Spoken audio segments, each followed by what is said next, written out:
Welcome to our channel, where chilling real ghost stories come to life. Tonight, we bring you a tragic tale of love, death, and the haunting of a deformed spirit child. Based on true events, this story will take you deep into the shadows of the supernatural world. This story took place in the countryside of Bingtut province. It revolved around a tragic love story that spanned 8 years between Phuc and Hoa. They met while attending a wedding ceremony in the village and immediately clicked. Their love blossomed naturally, growing through time and sincerity. Everyone around them knew they were meant to be together.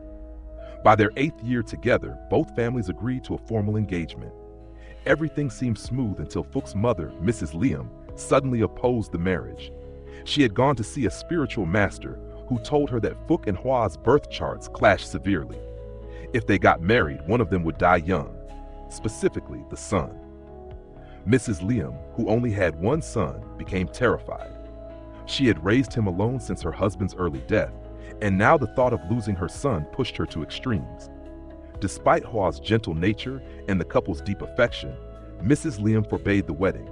She pressured Phuc to break off the engagement, threatening suicide. When he hesitated, she actually attempted to end her life by ingesting insecticide, but was saved in time. Feeling both guilty and torn, Phuc was caught in a dilemma. He loved Hoa, but he couldn't bear to see his mother in despair.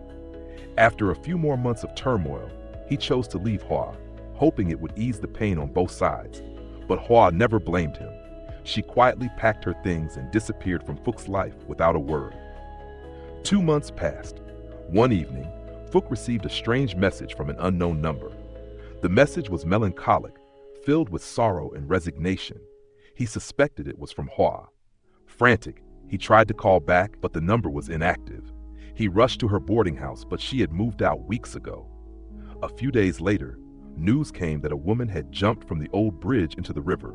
Her body surfaced 5 days later, bloated and disfigured. It was Hoa. Her hands were clasped tightly together, as if holding something.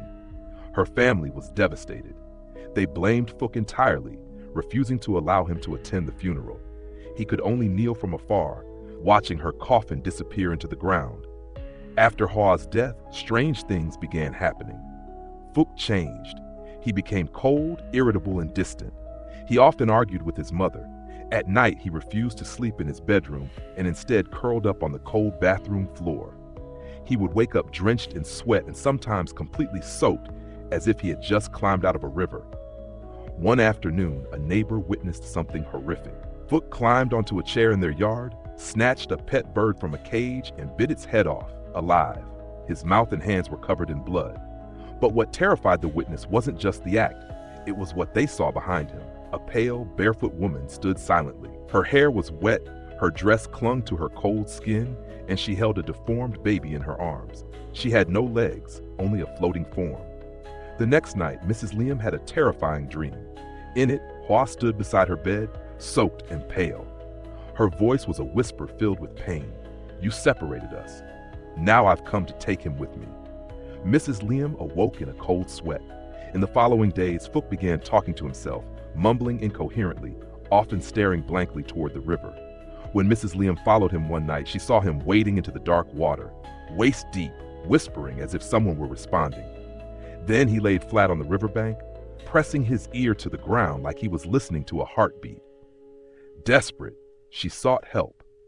She brought 2 spiritual masters to exorcise the entity clinging to her son, but neither succeeded. One master said with dread, "The spirit isn't just haunting him, it's merged with him." Left with no choice, she reached out to a reclusive spirit medium named Madame Tom, who lived deep in the mountains. Madame Tom came and observed Phuc from a distance before nodding solemnly. "The girl is dead, yes, but when she died, she was pregnant. The fetus did not die immediately. It was born within the grave. That child born in darkness became something unholy." Mrs. Liam's legs gave out beneath her. "The spirit that clings to your son isn't just Hoa. It's the vengeful soul of her child, too. It believes Phuc abandoned it before it could be born." Madame Tom explained that such spirits were incredibly dangerous. Children who die in the womb or shortly after birth often become vengeful spirits, Vong Ni, especially when they are the product of tragic, painful deaths. This one was worse. It had never been blessed. It was born from a dead mother, buried alive in a sealed coffin, born in total darkness, and had never seen light. Its soul was twisted from the start. Mrs. Liam wept, begging for forgiveness. She had destroyed 2 lives.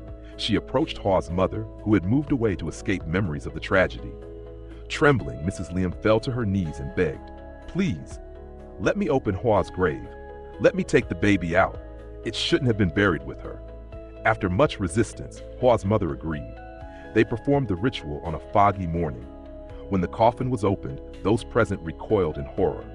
There, curled in Hwa's decaying arms, was a deformed infant, its body disturbingly preserved. It had 3 arms, one sprouting from the center of its chest.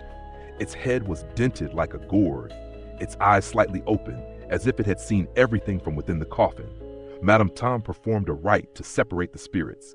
She bathed the child in sacred water and chanted ancient prayers to guide the souls toward peace. For days after, Phuc remained unconscious, but slowly, he began returning to himself. His memory of the past few months was hazy. He only remembered feeling cold, alone, and drowning in sorrow. He lit incense at both graves and whispered apologies. "I should have fought harder. I should have stayed." Since then, Phuc never fully recovered. He remained quiet, often seen sitting alone near the riverbank, watching the flowing water. He never loved again. The pain, the regret, the supernatural scars, too deep to heal. No one ever forgot the image of that strange infant, nor the love story turned nightmare. In the village, people still talk about it. They say if you pass by Hwa's grave during Ghost Month, you can hear a baby crying softly beneath the earth. Thank you for listening to our story. We truly appreciate your time and support. If you enjoyed this tale, don't forget to follow our channel for more spine-chilling stories. Until next time, stay safe and beware of the things that lurk in the dark.